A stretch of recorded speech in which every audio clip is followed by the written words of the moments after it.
Hello YouTube, this is Morgan Airspeed Prime here with my next Boruto anime review. This one is going to be for episode 274. So we start a new arc. I don't know how long this arc is going to be. I hope it's not too long because I'm not quite seeing the particular interest in this, in that I don't really want to see this right now go on for maybe more than like 3 episodes. I don't think it feels like it's something that needs more than that. We'll see if they add anything more to it, but so far it seems very like middle of the road. It's not bad, but I don't think it's particularly like great either. The preview, I had no idea what to expect other than, okay, I guess we're doing something with hawks. So they seem to establish at the start of this episode that Sasuke's current hawk that he uses to communicate with people is retiring. He needs to go get a new one, so Boruto is tagging along with him. We do get a nice scene right at the start of the episode where Sarada is talking to Sakura about this, and we get a bit of a kind of family moment about how, he's left without me and he's taking Boruto with him. He didn't even ask me. And I just kind of feel like throughout this, I would have actually probably liked this a little bit better if Sarada was there as well.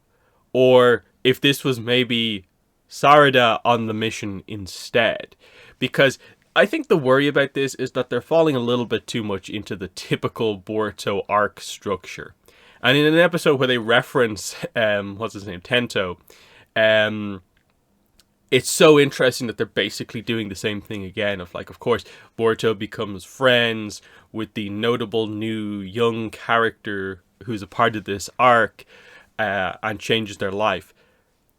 Why not allow Sarada an opportunity to do something like that? I think that would have been better, and you get father-daughter time.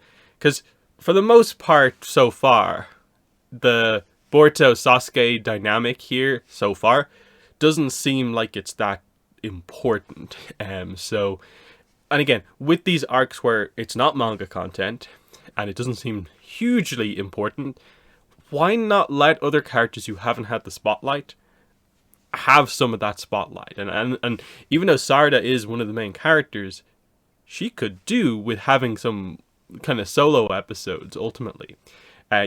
We got that with Kawaki in the last arc and it worked out well for him.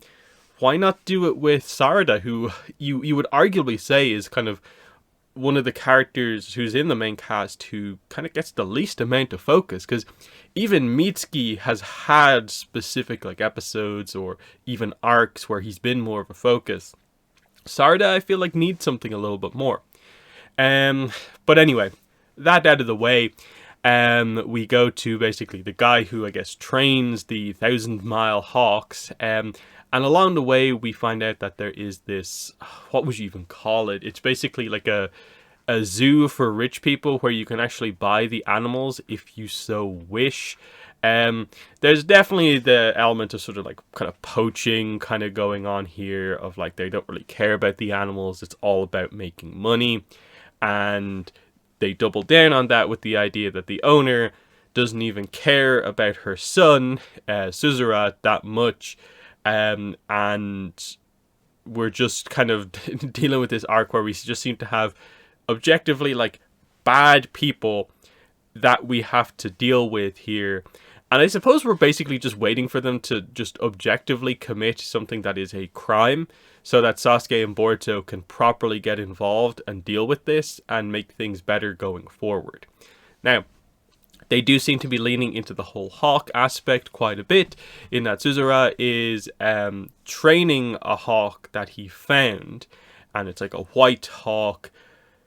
The look seems to be similar to a 1,000-mile hawk, and I don't know if they're trying to create the kind of situation where they're just dealing with a lot of people who aren't particularly familiar with hawks, so they don't realize that Yuki is actually one of these hawks as well, or if Yuki is just a normal hawk who happens to be white. I don't really know what the kind of situation is there, but obviously he's trying to train this hawk to, he's friendly with the hawk, but the hawk needs kind of training out in the wild to get back to kind of more kind of like it is in its natural habitat.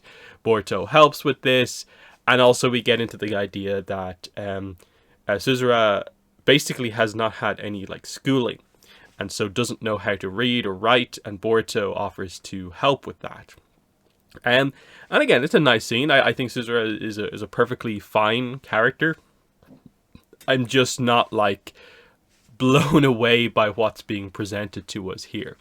Um, just because like it doesn't seem like that big of a threat so far. Like the main enemy so far seems to be the random big security guard guy who has a wolf.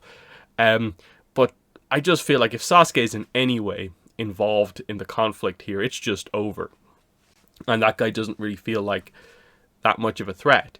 Maybe he'll be a bit of a threat to Boruto, but even then, I think Boruto should deal with him pretty comfortably. So, the intrigue here, I suppose, is just going to be about, okay, where do we go from here? It seems like Suzura is going to rebel against his mother, try and escape to help protect Yuki from what's potentially about to happen, poor treatment.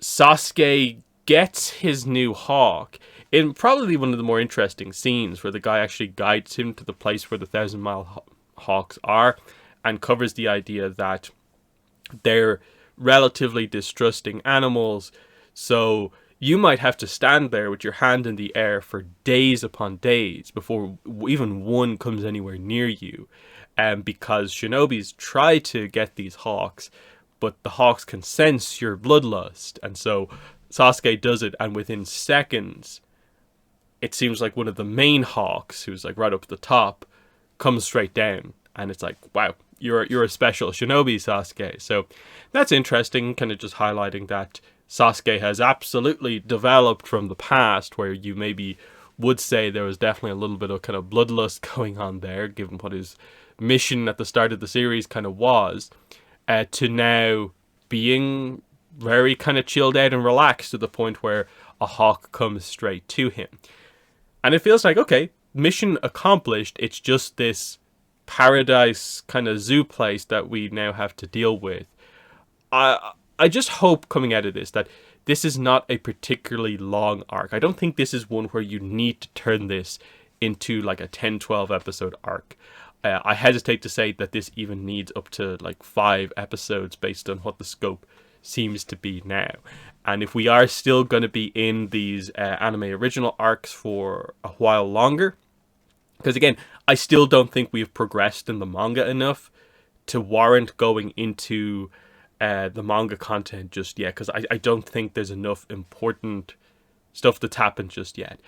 Unless you want to do what I feel is a relatively unsatisfying kind of like half arc of the manga, it's probably better to wait so you can cover more ground when you finally do come back to it. Otherwise, like, I think you should use this time to give, Sarada some spotlight, Mitsuki some spotlight, and go from there. I find it very interesting as well, talking about sort of like other stuff, that they did just recently start a new manga series, which admittedly it's an adaptation of a novel, and that's going to be out in English pretty soon. So the reason I haven't reviewed the first 2 chapters of that manga is I'm waiting for the novel to come out, because I suspect the novel, which obviously is what the manga is based on, I'll have that before the manga is anywhere near close to finishing its run. So if you're wondering about that, why I'm not covering Sasuke's story, the Uchiha and the Heavenly Stardust, or whatever it's called, I'm waiting for the novel, and I should have that in hopefully a couple of weeks, and I'll review that, and I'll cover my thoughts on the manga as well with the novel, how much of it is out at the time, but just because I know the full story is probably going to hit before the manga finishes, I think that's probably the most efficient way to actually do it. So, so far this arc I think is solid. I'm not quite seeing the potential of it just yet, so I'm kind of waiting for it to impress me, rather than me just going in feeling like, oh, it's going to deliver here or there.